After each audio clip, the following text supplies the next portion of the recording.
I want to pitch you 3 hypothetical films. Movie 1 is about a man who was hanged for his crimes only to mysteriously reappear alive a year later in a castle in Transylvania. Movie 2 is about a guy's quest to find the Philosopher's Stone in an Egyptian pyramid so he can get laid. Movie 3 is about evil Paul Williams and his MC Escher Nightmare Island in the Caribbean, which is inhabited by famous historical leaders such as Napoleon, Lao Tzu, and Adolf Hitler. I haven't actually just described 3 separate movies. I've described one movie. Or, to be more specific, I kind of skimmed over the plot of the first half hour of one movie. Hi, Mr. Criterion, Mrs. Criterion, Miss Criterion, Delaney Jordan, Infinite Snow Productions. Nice to meet you. Big fan. Now, I have a lot of time for the work the Criterion Collection does. In an age of increasingly digital media, preserving and distributing films worth recognizing from around the world is probably more meaningful now than it ever has been. And it also doesn't hurt that if you pick up a box and you see that little C in the corner, you know you're holding a premium package. Like, honestly, if you don't get any enjoyment out of getting a bag of party favors with your movie, or even just watching Bong Joon-ho peruse a closet full of classic films while calling out Park Chan-wook for stealing his DVD copy of Medium Cool, I'm really sorry you hate fun. About 8 months ago, I was scrolling through Twitter and minding my own business when I saw this piece from morayforte, who you should all follow immediately, by the way, and then I noticed the C. That little white C in the corner right over the Criterion label and the year of release. Can you ever really anticipate how powerful 2 seemingly unrelated things can be when you just like put them together? How much it all starts to click into place in your brain the longer you look at it. That label, this art, this movie, that C, am I the only one who sees this? Why do they feel like they belong together? Do they really belong together? Have they actually belonged together all this time? And I just couldn't let it go. Or Lupin the Third, or The Secret of Mamo, or Lupin versus we are going to come back to that. The point is, it's going to happen. My uncle who works at Criterion said so. The Mystery of Mamo. There's something really hypnotic about this film. It's been 2 years since I saw it for the first time, and at no point does the novelty of looking way, way, way too deep into its event horizon ever wear thin. I'll be completely honest, I am kind of freaked out by the person I turn into when I get going about Mamo for too long. Whereas the Castle of Cagliostro was interesting to discuss because it's deceptively simple, Mamo is... well, if you couldn't tell from the third of a plot description I've already given you, it is not that. And I know, that's like saying the sky is blue when it comes to Lupin the Third. This is not news to me, I swear. I understand better than anyone that you should expect the unexpected with this show.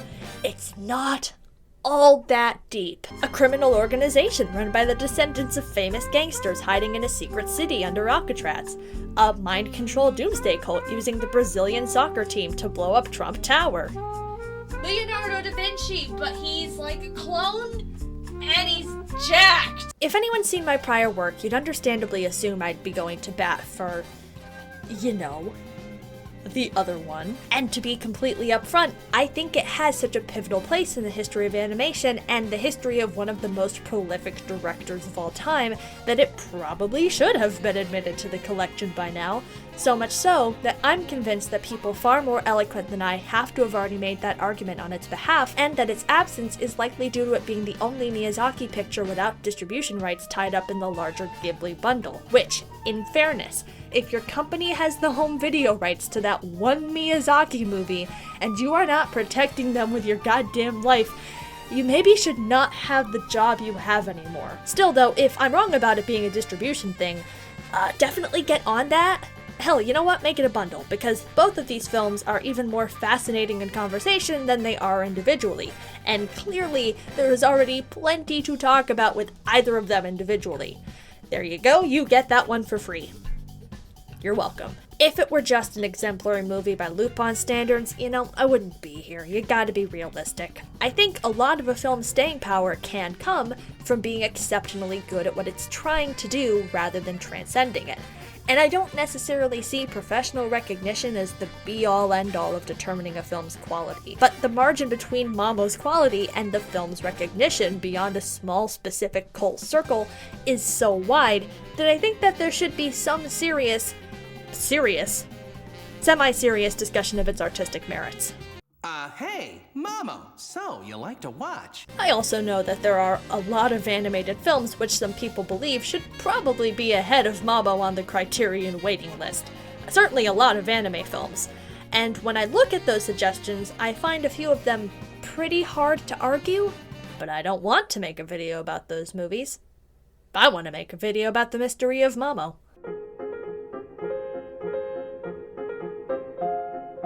The Mystery of Mamo is a Mad Magazine comic, a post-war satire, a science fiction meditation on mortality, and also, occasionally, softcore porn. Now, if you hear all that, and you get a little nervous, like that's a lot to have going on in one movie, well, don't worry, because I'm barely scratching the surface of a lot going on. By the time you reach the end of the movie, you're gonna look all the way back at that first scene, which, yes, as I've said, is Zenigata hunting down Lupin's coffin in Transylvania and trying to stake him in the chest like a fucking vampire. And you'll be like, wow, remember when Mamo felt sane for 5 minutes?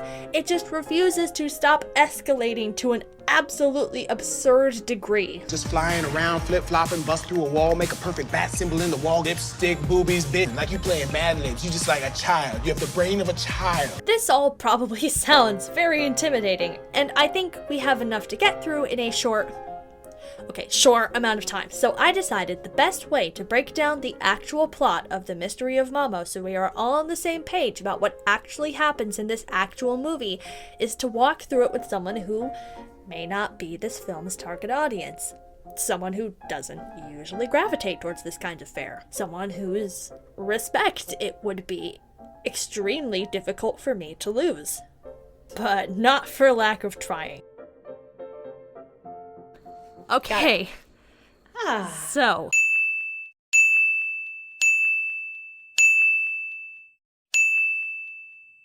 So Lupin is dead, but Zenigata doesn't believe it, and he says, I'm gonna go to Transylvania to find him.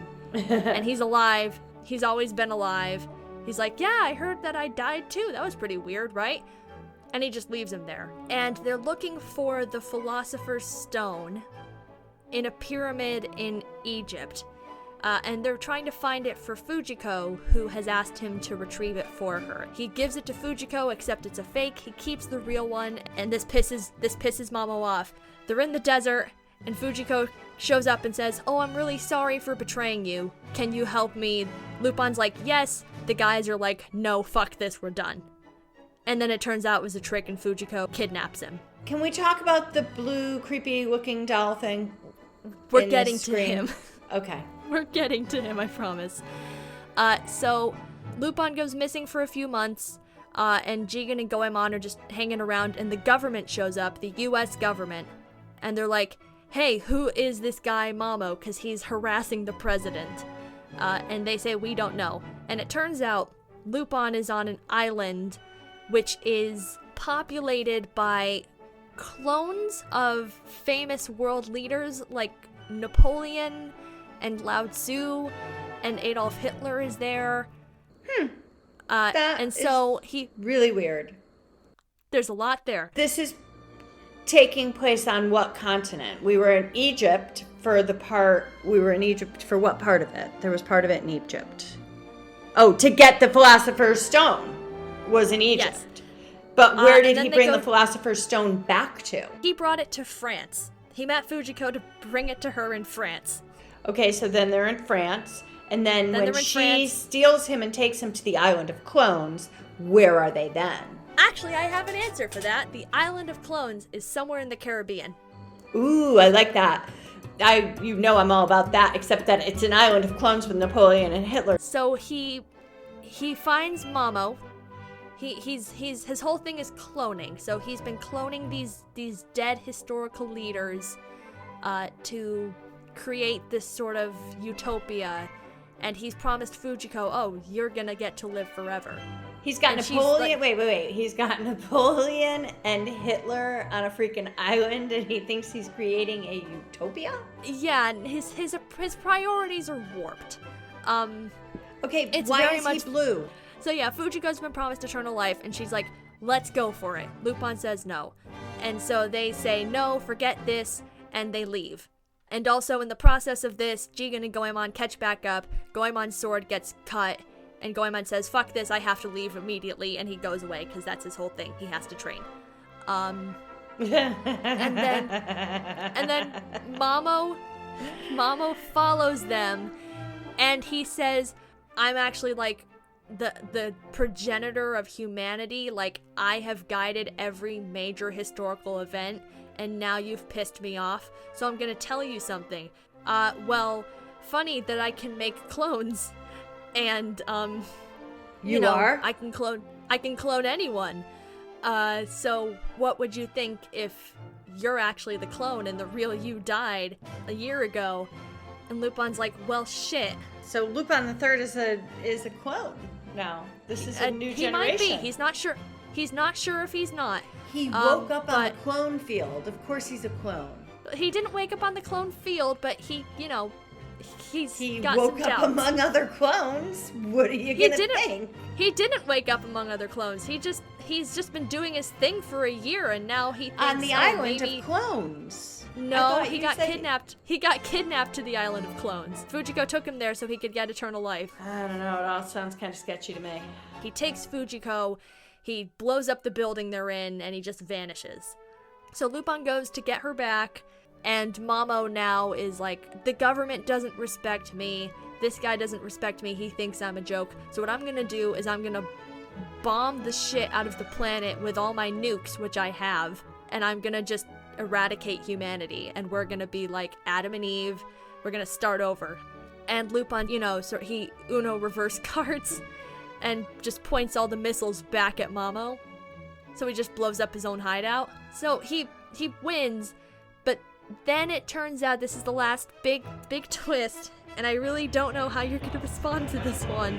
But Mamo is actually, he's not just a clone.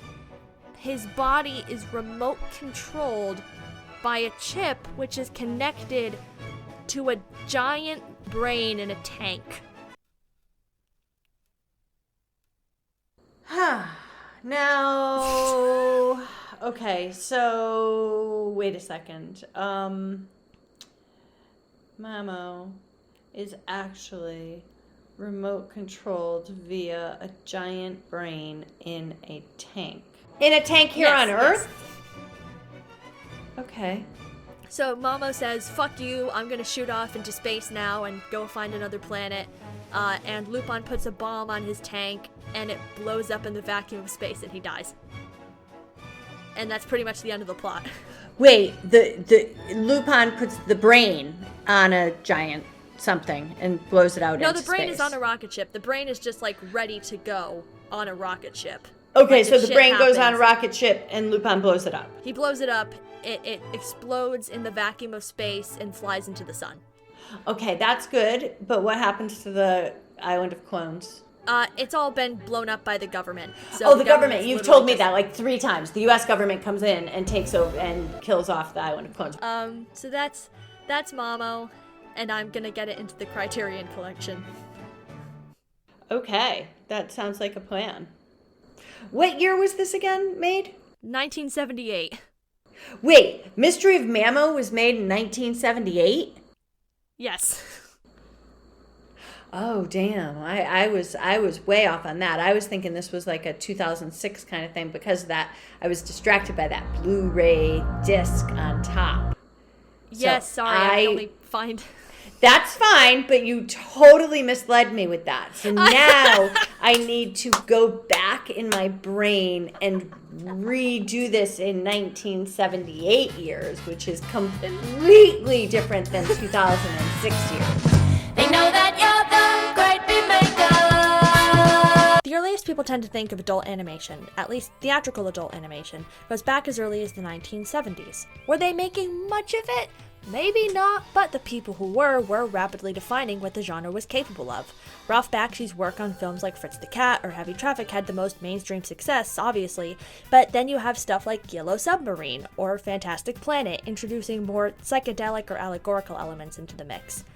Mamo's closest peer within the anime industry at the time would have been the Anime Rama trilogy, masterminded by the Walt Disney of anime himself, Osamu Tezuka, and they are, barring one, ostensibly feature-length episodes of Kimba the White Lion with titties. Like, you know that guy who gets really defensive when someone says animation is for kids, and he thinks the best argument he has is, well, sometimes there's nudity and, like, killing in cartoons. These are movies for that guy. Visually, they stab at something much more experimental, occasionally genuinely avant-garde, but narratively, things happen. Do they always matter? No, but they do happen. It wouldn't be until the third Anime Rama film, 1973's Belladonna of Sadness, that they got even close to their goal of proving that animation was not exclusively for younger audiences. And, surprise, a feminist Faustian revenge story with extremely limited animation, to the point where most of it is still images, didn't really succeed where Tezuka's raunchy sex comedies failed, though it found new life in art house circles years later. But outside of that, most theatrical animated fare in 1970s Japan was fantasy adventure or sci-fi mecha, all aimed towards general audiences. The most expensive anime film prior to Mamo's release was 1977's Space Battleship Yamato, which isn't even an original film.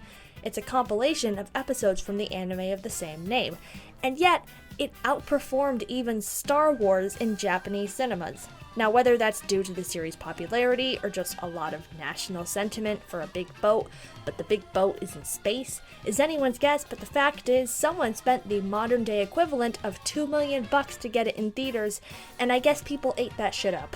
From a technical perspective, Mamo's biggest claim to fame was not only being the first animated feature to utilize VistaVision, a filming process which produced widescreen frames at a higher resolution, but also modifying it specifically for animation by using oversized cells to produce a crisper picture for cinemas. VistaVision was pretty much on its way out at this point.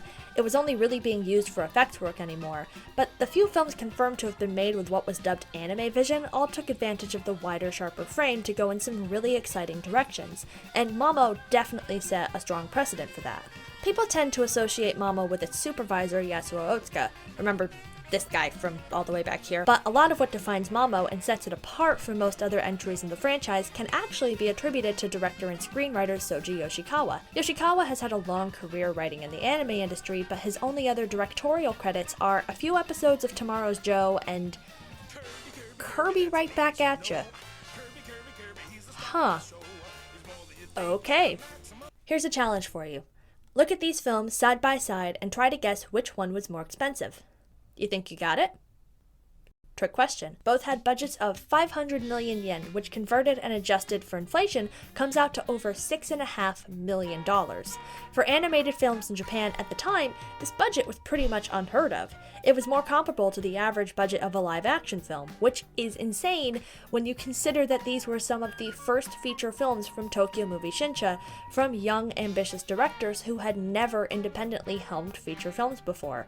Where Cagliostro is determined to look even more expensive than it actually is, and pretty unambiguously succeeds, Mamo takes a hard turn in the other direction and embraces the strengths of limited animation.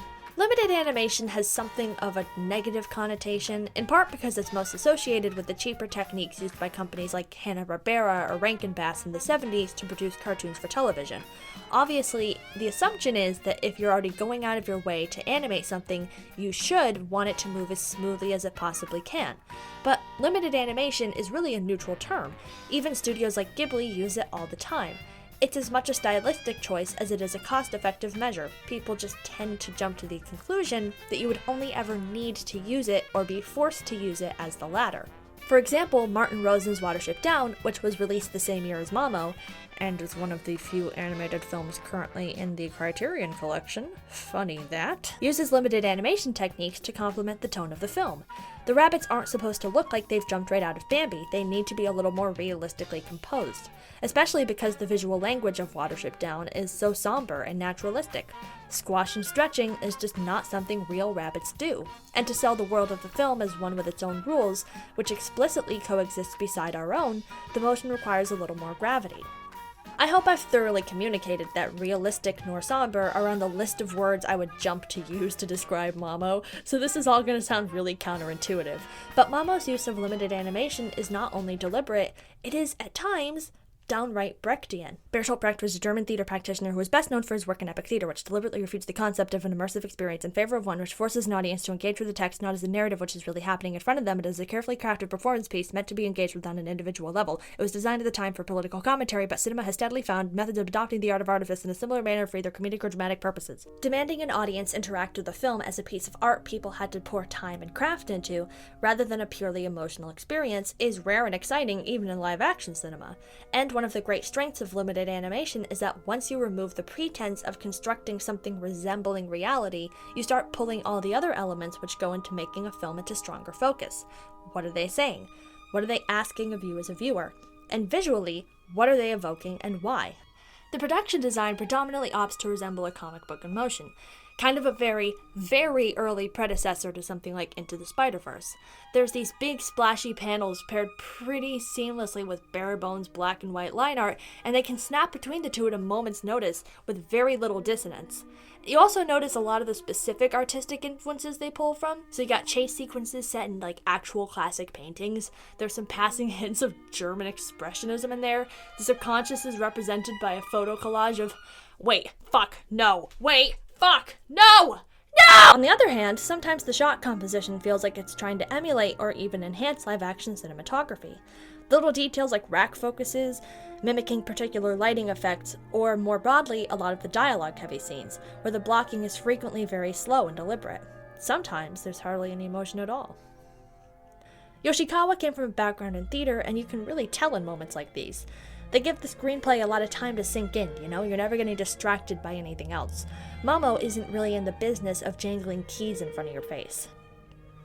But when things get moving, God, they don't just move. They...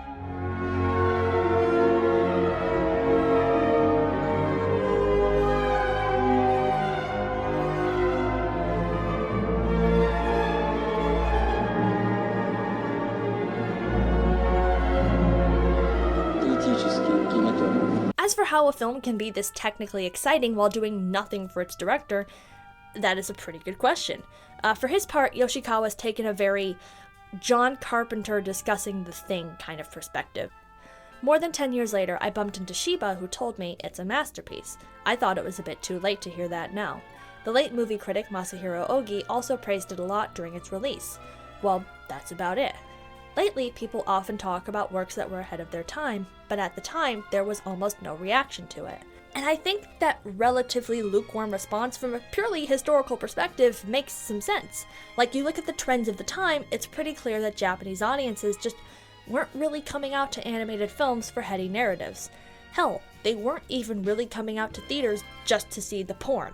People came out the way they did for Mamo because it was the Lupin the Third movie. And if you enjoy Lupin, and you want to turn your brain off and get some Lupin, yeah, this film will 100% do that for you, and you will have a great time. But Mamo's got more ambition than that. And you may be asking, how much deeper down the hole do you actually expect us to go, Delaney?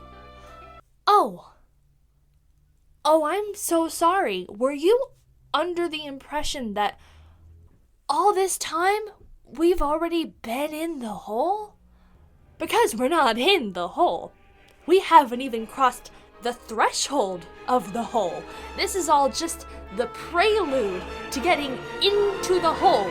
And if I'm going back into the hole, on God, I swear I am taking all of you into this fucking hole with me!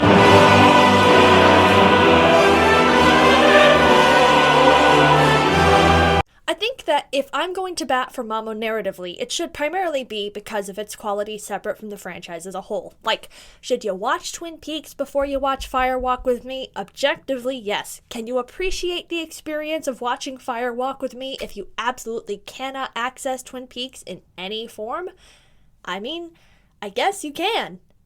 Because it's in the Criterion collection. While I think coming in with prior knowledge will give you a certain appreciation for what this film's going for, much like Cagliostro, I don't think it's at all essential. There's no lore in any of these things, you don't need to have watched the show for context. Part of the charm of Lupin is that you can pretty much look at the cast and get an idea of what their deal is without having to stop everything and lay it out for you anyways. Plus, no amount of context is gonna explain why Goemon's there. You can knock on that door all you want, nobody's gonna fucking answer. Yoshikawa appreciated the more esoteric feel of Masaki Osumi's work on Part 1, which he worked on as a writer and storyboarder, and decided to take that tone and run with it to create something grander in scale than anything the series had done up to that point. I desperately searched for ideas to try and broaden the story a bit. I wanted it to feel a bit more metaphysical.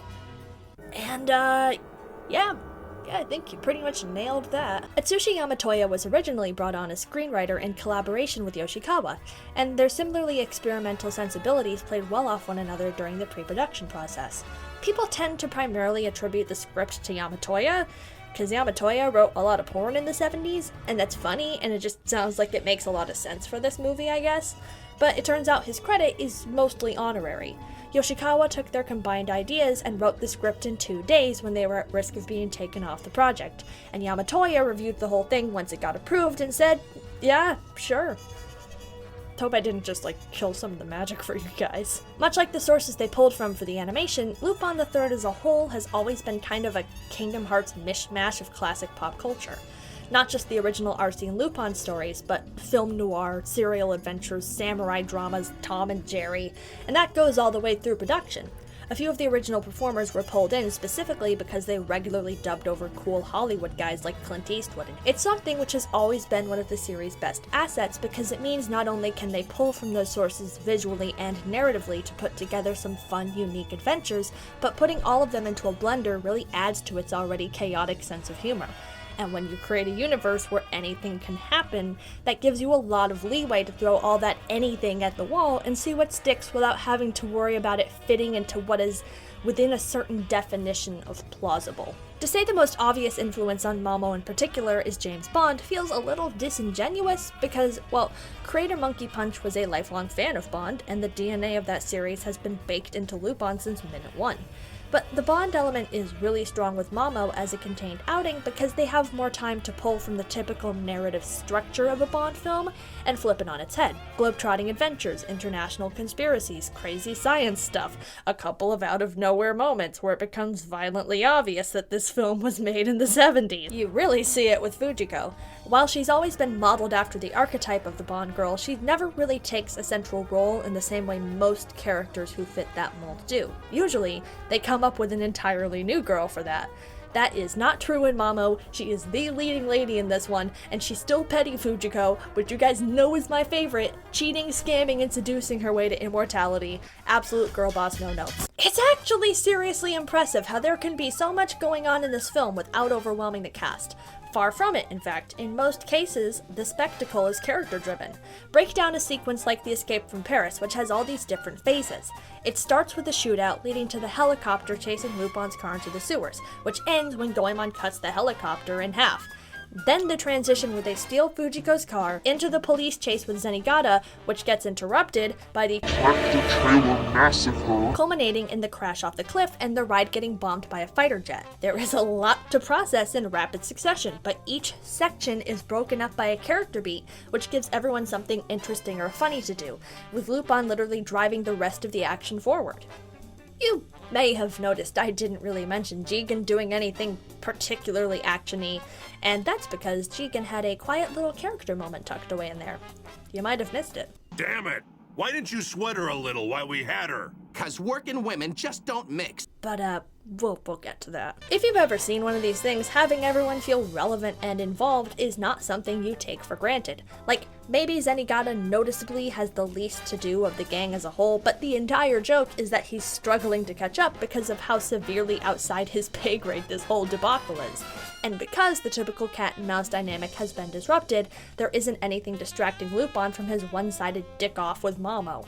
Mamo himself is, by a wide margin, the best antagonist to come out of the franchise. Like, Count Cagliostro is a solid runner-up, but really the most impressive thing he did was land a lucky shot. Mamo is the thinking man's Lupin villain. A megalomaniac who's always one step ahead is, if you know anything about writing, a really hard trope to sell without it becoming exhausting or looking like you're not as smart as the character you're writing, especially in a movie where your bad guy can clone anyone and has a secret crater full of nukes, but you get a lot of opportunities to understand his philosophies and his choices without sacrificing his enigmatic side. You even wonder once or twice if there's any merit to his work, even if he did it all for selfish reasons, and those reasons are rooted in a pretty universal fear. And Lupin does not respect him even a little bit. There's none of this like, oh, you might be the greatest adversary I've ever faced. From beginning to end, he thinks Mamo's a huge nerd, and everything they do is just to belittle one another. It's completely on brand. I kind of love it. Why, you son of a bitch! But with all that being said, we still have to answer the question of what makes it worth distinguishing Mamo from just being a great Lupin movie. I mean, there are plenty of Lupin movies which are equally crazy but not particularly good, and movies which are good but not particularly crazy. Why is it worth discussing this film beyond being one of the few in the series which is exceptional at both? Surprisingly, the astonishing thing about the Mystery of Mamo is not the fact that it's hilariously batshit insane. If anything, that is probably the most predictable element of the film. It has more than earned that reputation. And if that were its only claim to fame, I can kind of understand why people who actually know it exists have a tendency to write it off as absurdist fun. No, the wildest thing about Mamo is that it's sincere. It's bizarrely sincere. It isn't afraid to take a breath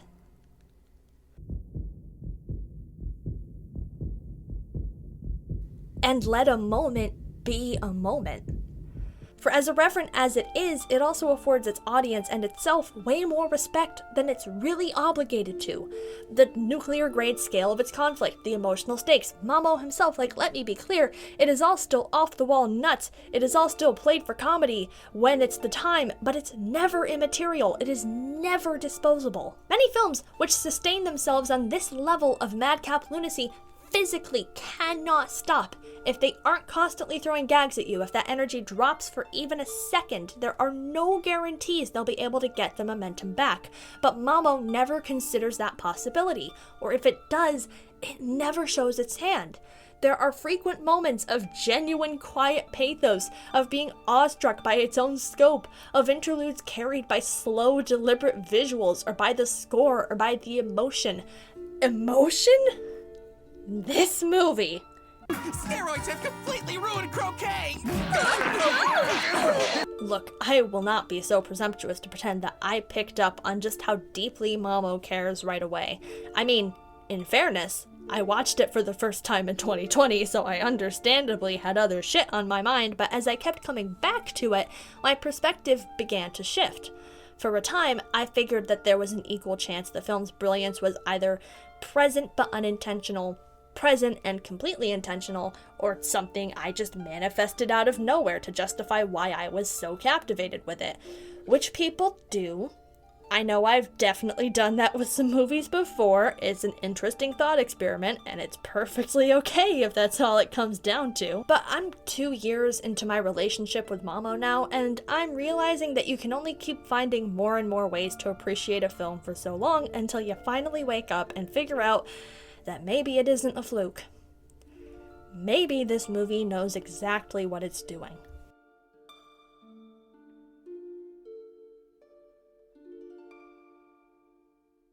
What isn't the Mystery of Mamo about? Rewatching it feels like fighting the Hydra. You go back in like, oh yeah, sure, I've got this thing all figured out, and then all of a sudden there's like 3 more themes there. You could get lost for hours breaking down all of them. I should know, because I wasted a lot of hours writing way too much about all of them before I had to trim it down for the sake of my own sanity. As with many things, the movie has a lot of faith in its audience, that it doesn't need to lay out in writing every single idea it wants you to mull over while you're watching the gang almost get flattened by a tractor trailer. There is just too much shit it has to get through in under 2 hours. You could find an argument for Mamo being about a lot of things, but I'll just flash through a couple of the more interesting ones.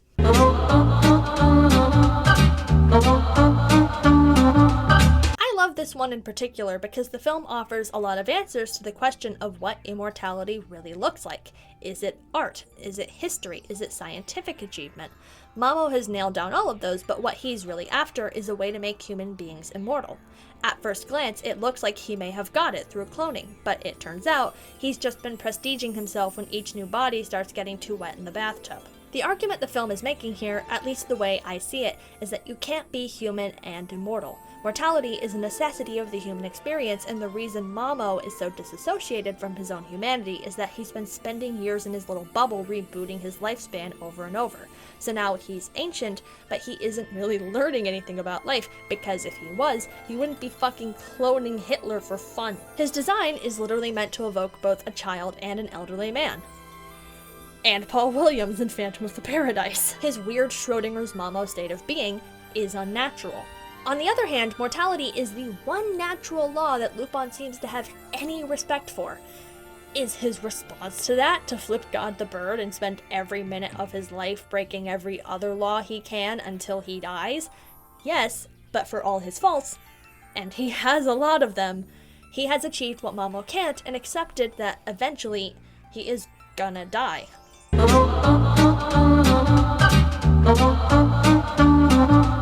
Absolutely buck wild to entertain the notion that the Mystery of Mamo is more blatantly anti-war than the Lupin movie written by Hayao Have I Mentioned I Am Anti-War Today Miyazaki. But I guess that's what happens when you get more than 8 months to make a film from fucking scratch, so here we are. The government agents hovering over the plot are neither particularly subtle or flattering portrayals of the power players in the Cold War. Loudmouth nationalist brutes waiting to bomb anything that looks at them the wrong way. While they are objectively correct that Mamo is a threat to humanity, the film makes it pretty blatant that their pursuit of him has less to do with international peace and more with getting there first, obliterating the shit out of his island, and destroying any evidence that there was even a slim possibility either of them were gonna get out nuked. It significantly expands the scale of everything going on while mirroring the stakes of this comparatively petty escapade, because the possibility of nuclear war was, at the time of release, a hypothetical being slung around by nations with puffed up egos, which would have had horrifying real-world ramifications if anyone ever acted on them. It just so happens that Mamo isn't really constrained by the veneer of political decision-making. Actually, the one thing I really love about this subplot, which is entirely specific to the dubs, is that it becomes kind of a time capsule on what was going on in American politics at the time that they were translating it.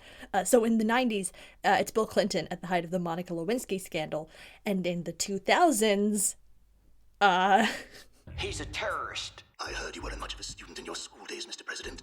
But apparently, even the Bible you thump so shamelessly is the Reader's Digest edition. I wonder if anything important was happening in the American political sphere at the time they were dubbing this.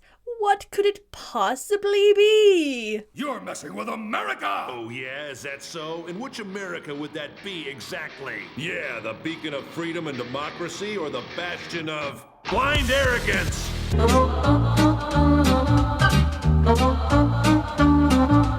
As I already mentioned, Mamo's explorations of immortality extend to cultural significance, with a specific emphasis on achievements in classic art. According to him, he's earned his delusions of godhood by shaping the course of history and society. He is a monolithic institution. He has managed to maintain power across centuries of human development. Lupin has no respect for any of that. He doesn't care. Just because something's been around for hundreds of years doesn't mean that it's good, or even worth maintaining. He's almost a borderline anarchist. He sees Mamo for what he is, which is a bloated relic clinging onto historical relevance. And that drives Mamo fucking insane. In some ways, you could read it as the conflict between the new generation of animators and the industry they were inheriting. People who wanted to challenge the way things were being done rather than capitulate to tradition, the Miyazakis and Takahatas, the Yoshikawas, hell, even Western animators like Ralph Bakshi and Don Bluth, and the people overseeing them who believed that tradition indicated a level of artistic purity. And Mamo predicted, perhaps correctly, that once a legacy of accumulated cultural wealth finally proved worthless, the industry would cut its losses, torch the whole thing, and move on to the next big money pit. That one might be a stretch, but I think it's interesting, so fuck you guys, I'm keeping it in. Lupin represents the movie, and the brain represents me, and I explode, and I fly into the sun. There I go, say goodbye. Whee! So you can understand how the Mystery of Mamo might occupy our particularly fascinating space within discussions about Lupin, because it is objectively one of the best films in the franchise, maybe even the best depending on who you ask, and without a doubt the most ambitious, and yet it's still something of a relic. You never get anything this experimental again, this disinterested and easy audience appeal. That, I think, is one of the most direct casualties of the Castle of Cagliostro. Once Miyazaki became kind of a breakout star, a lot of the people in charge of Lupin looked back at it and said, "Man, this guy must have been onto something." Understandable, because between the two films, it is plainly the safer choice. You don't have to work as hard to enjoy Cagliostro. It's angled specifically to be a warmer, more likable movie with a warmer, more likable Lupin. From a marketing perspective, if you don't have to risk alienating an audience to make a protagonist engaging, why would you? While I'll agree that this film intentionally doesn't prioritize making these characters lovable, what it does have to say about them is complicated and exciting. Whereas Cagliostro made the assertion that Lupin would eventually have to grow up and figure out his shit, Mamo's Lupin physically cannot be mature for 10 seconds or he'll die. It is not hyperbole to state that he majorly fucking sucks in this movie. He whines when people try to kill him, he berates his friends for calling out his flaky behavior like 5 minutes before he immediately flakes on them again. And he is, putting it lightly, bit of a giant sex pest. And he's like this the entire time. If you want to get someone on board with Lupin as a character, you're gonna have a hard time accomplishing that by immediately leading with Mamo. You want a Lupin you can bring home to your parents, just go watch the first. But the opposite side of that coin is that because he's less overtly pleasant and his motivations are even cloudier than usual, he's an even more fascinating character to dissect. There's a few hints here and there that the inciting incident of the film, Lupin's presumed death, has something to do with his particularly shitty behavior, because every time anyone brings it up with him, he immediately goes, "Ha ha ha, yeah, weird, right? Let's not talk about it," which is a normal and responsible reaction to the revelation that you have a doppelganger. Had a doppelganger. So is he acting out this badly because he cannot confront the possibility that he's lost control of his identity, or is this just how he'd behave regardless of that fact? Is he too proud to show he's taking things seriously, or does he genuinely not recognize the gravity of the situation? More critically, how much of this is the intended read of the movie? Is this just the inevitable endpoint of an all-male creative team in the 70s trying to write a cool dude, or are they actually making a statement about his behavior? There was a period where I kind of split the difference on that last point. I initially figured that you could probably find an equal amount of weight in either interpretation and still enjoy the film. Maybe he's supposed to be an asshole, maybe he isn't, it's just part of the mystery. Until you consider the weirdly strong emphasis on Lupin's relationship with Jigen, and it is not one which paints Lupin in a particularly flattering light. Yes, I know, I'm bringing up the gay stuff again. Yes, thank you for telling me in the comments that I'm a dirty fujoshi. You are all very original, but it is not just subtext in this movie, it is borderline text.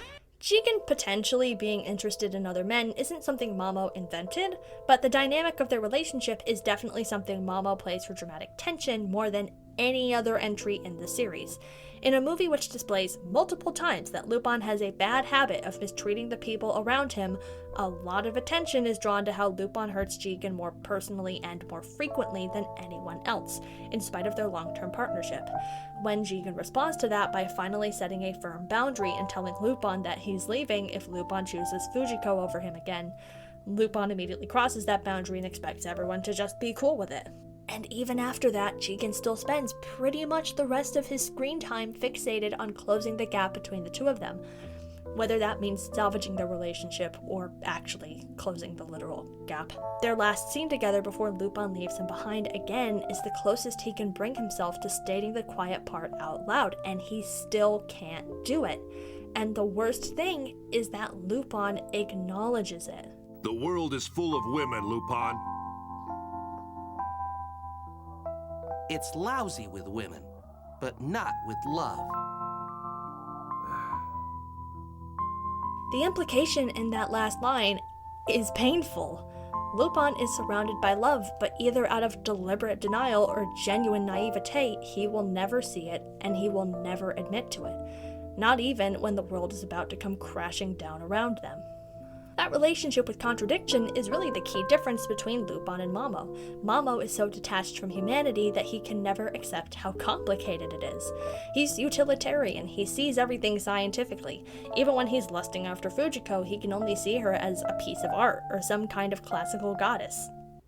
Perfection. Cleopatra, Helen of Troy, your beauty surpasses them all. Not actually as a woman with her own intricacies and vices.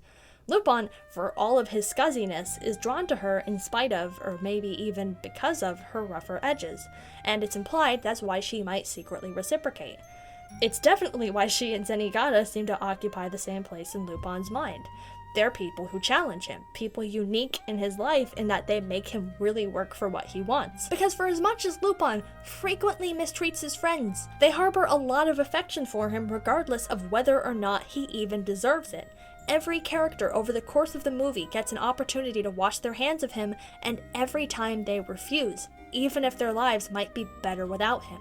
And this isn't something they're doing subconsciously. They all discuss with one another out loud with their words that there is something deeply weird about the hold he has on them, and they still follow wherever he leads anyways. All of them, including Lupin himself, are just too stubborn to ever admit what draws them together outside of being good at stealing shit. This at least I can say Yoshikawa confirmed in some capacity. Lupin won't be honest about his intentions, he won't be some knight in shining armor, and Fujiko, being someone who typically handles things herself, doesn't really want him to be. Even in what could become a conventionally romantic narrative, they aren't romantic people in that way. None of them are. But maybe that's what's at the core of why I think this film is so universal, worth discussing to this extent, that we're messy, that we connect in messy ways, that some logical pursuit of creating a perfect version of humanity is itself imperfect, that we know the things we want to say, but sometimes we just never will.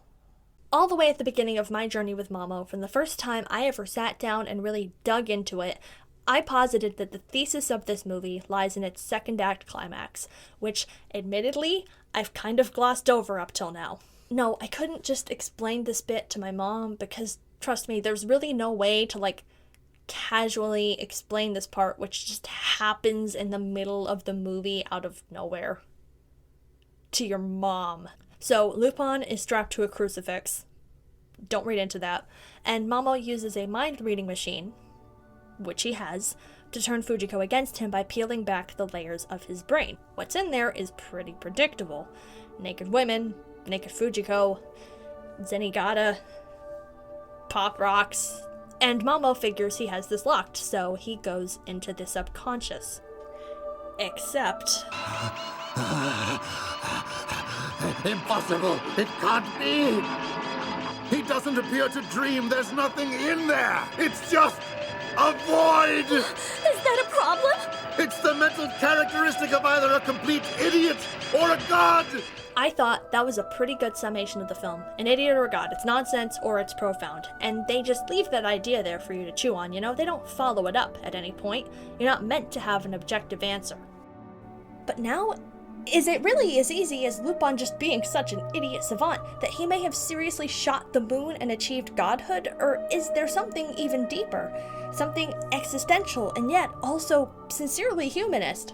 Something about disorder being the price we pay for freedom, or about the triumph of the endless capacity of man in all our simplicity and all our contradiction over the sheen and the artifice of some uncanny ideal. You know what? I really don't know if that one's for me to say.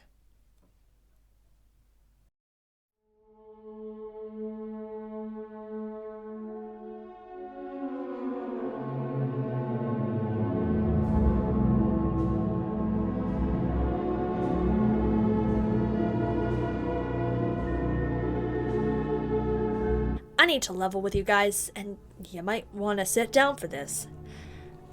I cannot honestly guarantee that I am going to single-handedly get the Mystery of Mamo into the Criterion collection. I never really could. Contrary to what you might think looking at the title of this video, I'm not what you would call a magical thinker. This video might never get in front of the right person, and even if it passed that stage of consideration with flying colors, it would have to go through a lot more people to reach distribution. There are so many variables that I simply cannot account for, and pretending that I can is laughable. So for everyone's sake, I'm just not going to do that. But don't take that as a concession that this film can't or shouldn't be in the Criterion collection, because I do not concede on that point. I will officially die on that hill. In a way, Mamo got the closest at the time to reaching what previous attempts at breaking through the glass ceiling of animation ultimately couldn't, and the legacy it has, while small, is earned on the merits of its experimental filmmaking, its themes, its comedy, mixed with its weird little heart of making something which could only be done this effectively with this medium, and also, once or twice there's some titties in there. You really can't have it all. How did this movie get buried? Maybe because it lacked the flash of a big-name director, maybe because at face value it has more in common with the less empathetic material of Part 1 and Part 2. Maybe it's really as simple as never having been given the chance for a life outside cult circles.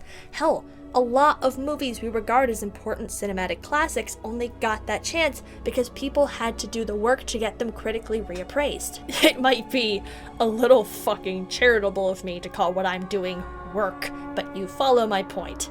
I think it's natural to love a film so much that you want someone else to experience what's so special and complicated about it, that you are willing to be stupidly vulnerable over it. And when you find yourself as one of a small number of voices vouching for a piece of art with complete sincerity, that yearning to be heard only grows more desperate to the point where you would, I don't know, just spitballing, write a long-ass video unironically pitching the goddamn Criterion collection this of all things. So, you like to watch? Maybe at the outset I told myself I was doing it for the bit. I mean, let's be honest with ourselves. The Mystery of Mamo will be in the Criterion collection sounds like the setup for an elaborate goof. I have already given myself an automatic out to laugh this all off if it turns out this level of bald-faced adoration is more embarrassing in hindsight than I anticipated. If in the end it turns out I am the only one who buys into this. On the one hand, if it turns out I am just an idiot who wound up convincing herself that this movie is high art, and this convinces a few more people that this movie might actually be high art, if it sparks discussion around the Mystery of Mamo in some capacity, I can be satisfied with that. And if this very public, very weird bid for consideration winds up persuading other people to submit their niche underrated classics, or just a bunch of anime spin-off movies, which is equally possible, to the Criterion collection, then I'll take that as an accomplishment. Now, whether it's a good accomplishment or the other kind is up for debate, but it will certainly be a thing which I'll have contributed to. But on the other hand, well, who knows?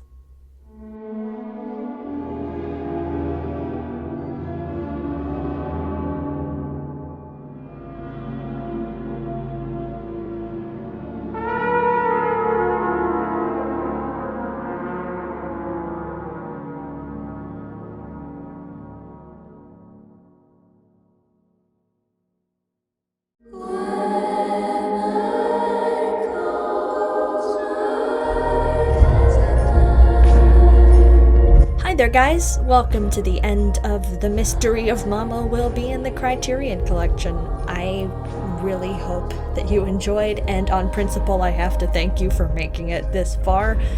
This was a real labor of love, and I'm just proud that it's finally out in the world.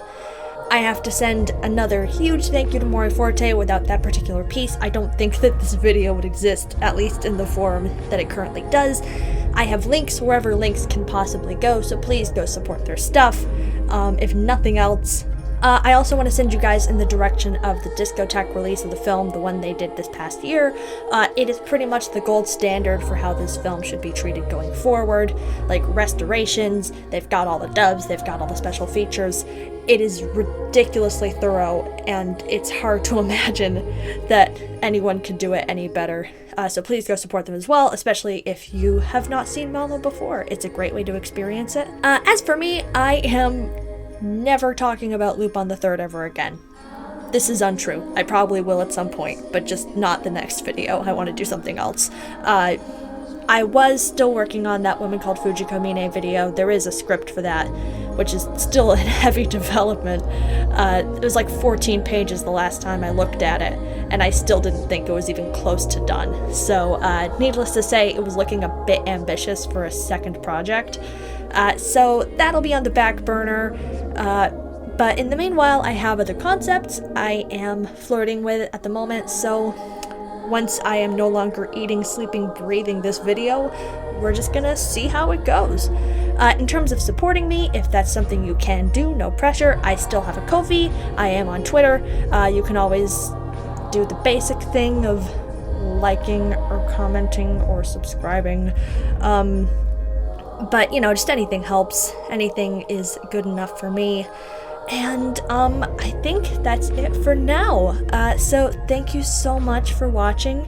And,